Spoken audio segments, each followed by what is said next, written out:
कल्पना कीजिए, सृष्टि में जहां सिर्फ अज्ञान का अंधेरा था, जहां मौन ही एकमात्र आवाज थी, वहां एक ऐसी करुण पुकार उठी जिसने स्वयं ज्ञान की देवी को प्रकट होने पर विवश कर दिया। ये कथा है वसंत पंचमी की, जब वीणा के एक स्वर ने जीवन को नया अर्थ दिया। लेकिन आज हम उस देवी की महिमा नहीं, बल्कि उस अभागे बालक की कहानी सुनेंगे जिसकी दुनिया सिर्फ एक दिन में खत्म हो गई। उस बालक के लिए वसंत का आना नहीं, बल्कि जलकर मर जाने की कड़वाहट लेकर आया था। क्या नियति का ये क्रूर खेल विद्या की देवी मां सरस्वती के एक चमत्कार से उलट सकता है? क्या ज्ञान की रोशनी उस बालक के अंधेरे हृदय को भेद पाएगी? प्रिय साथियों, कथा को अंत तक अवश्य सुने। ये कथा है एक ऐसी गांव की जहां जीवन हर सुबह एक नई चुनौती बनकर खड़ा होता था और हर शाम एक नई उम्मीद की किरण लेकर आती थी। पर इस गांव की गलियों में एक ऐसा बालक भी भटकता था जिसके लिए ना कोई सुबह उम्मीद की थी और ना कोई सांझ सुकून की। उसका नाम क्या था उसे खुद भी याद न था। हाँ, लोग उसे बालक ही कहते थे और कभी कभी तो अभागा, कलमुहा या अनार्य जैसे कड़वे शब्दों से भी पुकारते थे। उस बालक के जीवन में नियति ने ऐसा खेल खेला था जिसकी कल्पना मात्र से भी रूह कांप उठे। नियति के इस विधि से बचाना किसी मनुष्य के लिए असंभव था। एक दिन, बस एक ही दिन में सब कुछ बदल गया। वो सवेरा था जब उसकी मां ने उसे प्रेम से जगाया था। पिता ने अपनी मजबूत भुजाओं में उठाकर दुलारा था। उनका छोटा सा घर प्रेम और हंसी से भरा था। पर नियति को ये सुख रास ना आया। गांव में एक भीषण महामारी फैली, जैसे किसी अदृश्य दानव ने अपने विषैले पंजे पसार दिए हों। एक के बाद एक घर सूने होते गए। बालक को याद है कैसे उसकी मां की आंखों की चमक धीरे धीरे बुझती चली गई। बेटा, मां ने कांपते हाथों से उसका सिर सहलाया था। उसकी आवाज में एक अजीब सी विदाई थी। तू बस अच्छा बच्चा बनना, ठीक है? फिर आंखों में एक अनकही वेदना और एक लंबी सांस, और मां शांत हो गई। बालक चीखा, मां मां, पर कोई जवाब न था। मां के ठंडे शरीर से लिपटकर वो रात भर रोता रहा, जैसे उसकी दुनिया का हर तारा टूटकर बिखर गया हो। अभी मां के जाने का सदमा ठीक से संभला भी न था कि अगले ही दिन उसका पिता भी उस महामारी की भेंट चढ़ गया।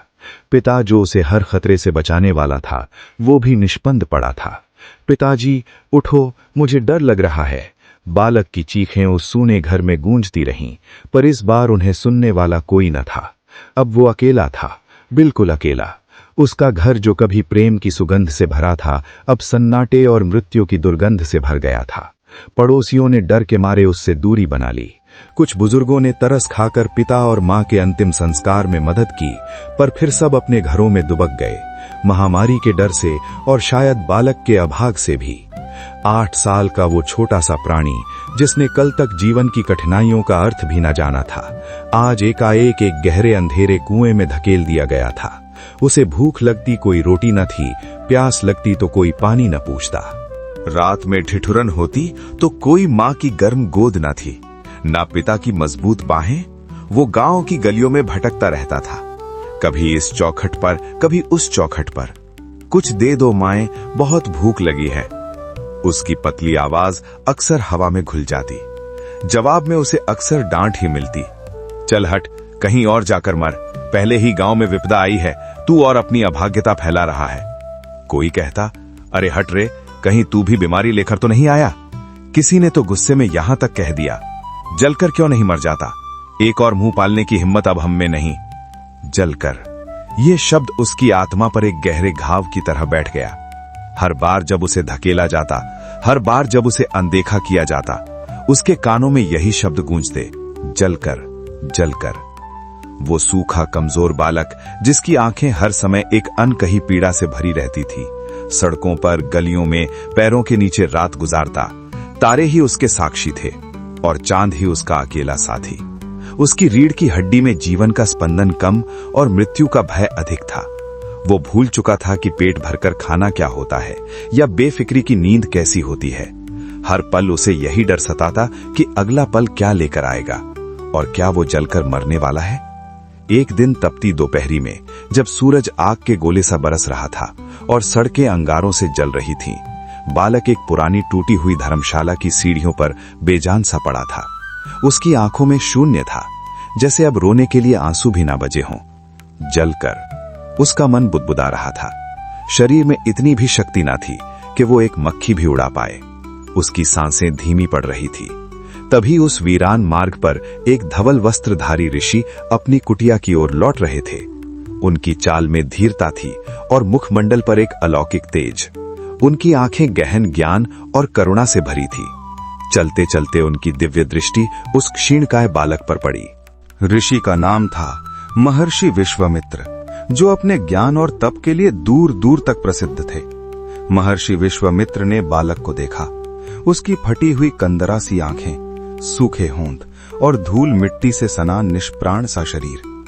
एक क्षण के लिए ऋषि के कदम ठिठक गए। उनके हृदय में करुणा का सागर उमड़ पड़ा। ये कैसा जीवन है, ये कैसी नियति है जिसने इस कोमल प्राण को इतना कष्ट दिया है। वे उसके पास आए और झुके। बेटा, ऋषि की आवाज में गंगा सी पवित्रता और हिमालय से शांति थी। क्या हुआ तुम्हें? बालक ने बड़ी मुश्किल से अपनी आंखें खोली। उसकी आंखों में डर था, पर शायद ऋषि की आवाज की कोमलता ने एक क्षण को उसे थाम लिया था। वो कुछ बोल न पाया, बस एक निरीह दृष्टि से ऋषि को देखता रहा। भूख लगी है? ऋषि ने पूछा। बालक ने धीरे से सिर हिलाया। पानी चाहिए? फिर सिर हिलाया। तुम्हारे माता पिता कहाँ हैं पुत्र? इस प्रश्न पर बालक की आंखों से एक बूंद टपकी, एक लंबी ठहरी हुई बूंद जो उसके सूखे गालों पर एक नया रास्ता बनाती हुई नीचे लुढ़की। ऋषि ने सब समझ लिया। उन्होंने देखा कि यह बालक सिर्फ शरीर से नहीं, आत्मा से भी टूटा हुआ है। उसका हृदय मानो हजारों टुकड़ों में बिखर गया हो। उन्होंने उसे बड़ी कोमलता से उठाया। बालक पहले तो सहमा, पर ऋषि के हाथों का स्पर्श इतना दिव्य था कि उसे एक अजीब सी शांति मिली। उसे लगा जैसे बरसों बाद किसी ने उसे छुआ हो, किसी ने प्रेम से। वो ऋषि के कंधे पर अपना सिर रखकर रोने लगा। इस बार भय के नहीं, बल्कि एक अनजाने सुकून के आंसू थे। महर्षि विश्वामित्र उसे अपने गुरुकुल ले गए। गुरुकुल, जो गांव से कुछ दूर नदी के किनारे शांत वातावरण में स्थित था। वहां पेड़ों की छाया थी, फूलों की खुशबू थी और वैदिक मंत्रों की गूंज थी। ये बालक के लिए एक बिल्कुल नई दुनिया थी। गुरुकुल में आते ही ऋषि ने बालक को स्नान करवाया, उसे स्वच्छ वस्त्र दिए और अपने हाथों से भोजन कराया। बालक में इतने प्रेम से भोजन कभी ना किया था। एक ही बार में भरपेट खाकर बरसों बाद उसे गहरी नींद आई।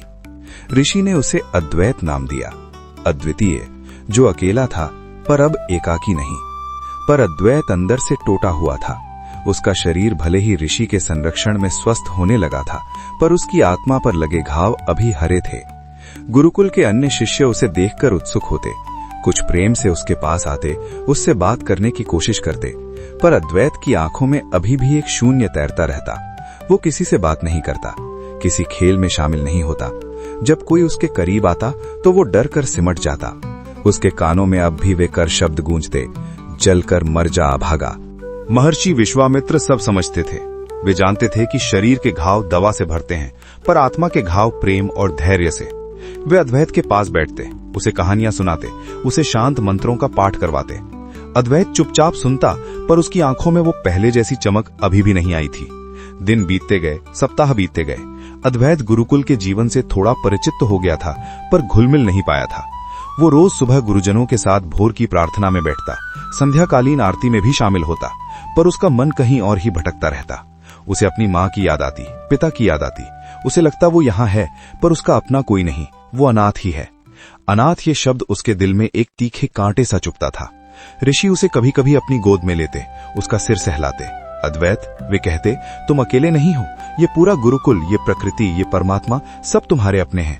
पर अद्वैत की आंखों में प्रश्न था, अपना कौन? अपना? मेरे तो माता पिता भी चले गए।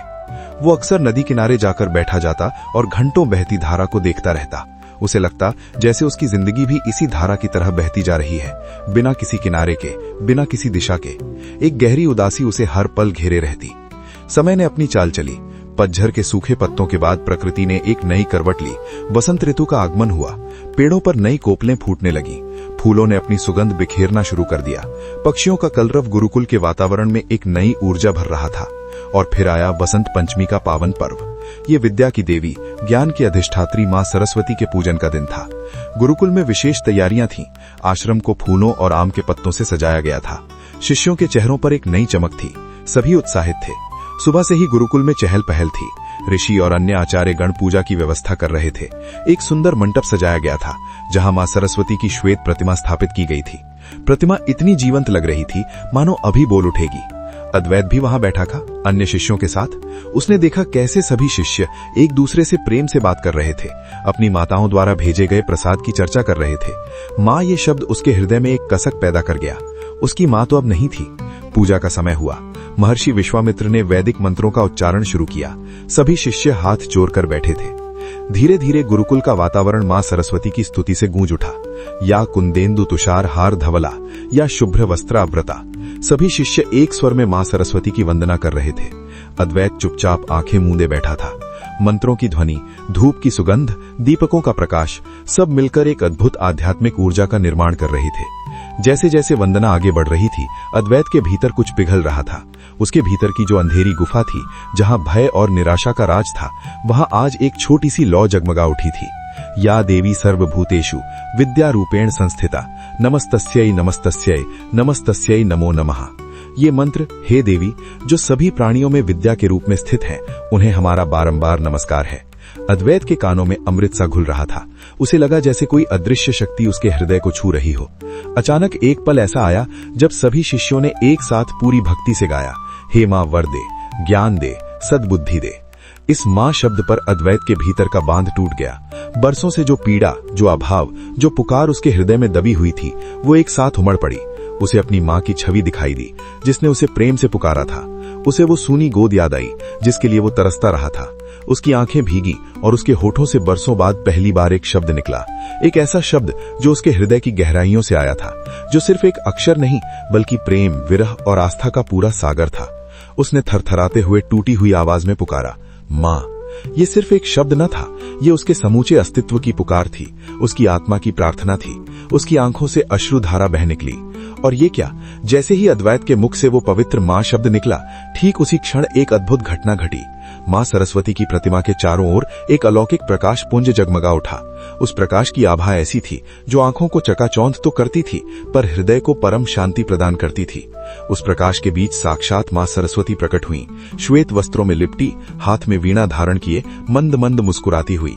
वे इतनी दिव्य और सुंदर लग रही थीं कि गुरुकुल का हर प्राणी अचंभित रह गया। उनकी आंखों में असीम करुणा थी और उनके मुख से जैसे अमृत बरस रहा था। गुरुकुल का हर शिष्य, हर आचार्य, ऋषि विश्वामित्र भी विस्मय और भक्ति से नतमस्तक हो गए। मां सरस्वती ने अद्वैत की ओर देखा। उनकी आंखों में इतना प्रेम था मानो हजारों माताओं का वात्सल्य एक साथ उमराया हो। वे धीरे से नीचे उतरी और अद्वैत के पास आकर खड़ी हो गईं। बालक अद्वैत भय और असीम श्रद्धा से कांप रहा था। उसे विश्वास नहीं हो रहा था कि ये सब सच है। मां सरस्वती ने अपने कोमल हाथों से अद्वैत को उठाया, उसे अपनी गोद में लिया और अपने हृदय से लगा लिया। उस स्पर्श में अद्वैत ने अपनी मां का, अपने पिता का और न जाने कितने जन्मों के प्रेम का अनुभव किया। उसके भीतर का हर घाव भरने लगा, हर डर दूर होने लगा। उसे लगा जैसे वो एक ऐसे शून्य से निकला है जहां उसे कोई नहीं पहचानता था, और अब वो एक ऐसी गोद में है जहां उसे संपूर्णता प्राप्त हुई है। मां सरस्वती ने प्रेम से उसके सिर पर हाथ फेरा और अपने अमृतवाणी में कहा, आज से तुम अनाथ नहीं हो मेरे पुत्र, मैं तुम्हारी मां हूं। ये पूरा ब्रह्मांड तुम्हारा घर है और ये ज्ञान तुम्हारा परिवार। उनके शब्दों में ऐसी शक्ति थी जो अद्वैत की आत्मा तक में उतर गई। अनाथ नहीं, ये सुनकर अद्वैत को लगा जैसे बरसों से लगी आग बुझ गई हो और एक शीतल वर्षा उसके सूखे हृदय को सींच गई हो। फिर मां सरस्वती ने उसे एक वरदान दिया। उन्होंने कहा, हे मेरे पुत्र, तुम्हारी ये वेदना, तुम्हारा ये त्याग, तुम्हारी ये निर्मल पुकार, ये व्यर्थ नहीं जाएगी। तुम अब से ज्ञान और प्रकाश के वाहक बनोगे। तुम्हारा जीवन दूसरों के अंधकार को दूर करेगा, अज्ञानी को ज्ञान, दुखी को सांत्वना और भटके हुए को मार्ग दिखाने वाला होगा। जाओ और अपनी इस नियति को सार्थक करो। ये कहकर मां सरस्वती ने अद्वैत को प्रेम से धरती पर उतारा और फिर से एक दिव्य प्रकाश पुंज में विलीन हो गईं। उनकी सुगंध और उनकी आभा गुरुकुल के कण कण में घुल गई थी। मां सरस्वती के अदृश्य होते ही गुरुकुल में एक अद्भुत शांति छा गई। सभी शिष्य और ऋषि आचार्य गण स्तब्ध थे। उनके नेत्रों से अश्रुधारा बह रही थी। ये श्रद्धा के आंसू थे, भक्ति के आंसू थे और उस दिव्य दर्शन के साक्षी होने के सौभाग्य के आंसू थे। पर अद्वैत अब वो पुराना टूटा हुआ बालक नहीं था। उसकी आंखों में अब वो शून्य नहीं था, बल्कि एक नई चमक थी, ज्ञान की, शांति की और अटूट विश्वास की। उसके चेहरे पर एक अलौकिक तेज था और उसके हृदय में मां सरस्वती के अमृत स्पर्श की शीतलता। उसने सिर उठाकर देखा, अब उसे हर तरफ अपनापन नजर आया। पेड़ पौधे, पक्षी, नदी और गुरुकुल का हर प्राणी उसे अपना लगने लगा। महर्षि विश्वामित्र ने अद्वैत को गले लगाया। उनकी आंखों में भी आनंद के आंसू थे। वे समझ गए थे कि नियति ने इस बालक के साथ कितना क्रूर खेल खेला था, पर अंततः नियति के ही विधान में उसे मां का साक्षात आशीष मिला था। उस दिन से अद्वैत का जीवन पूरी तरह बदल गया। वो पहले की तरह मौन और भयभीत नहीं रहता था।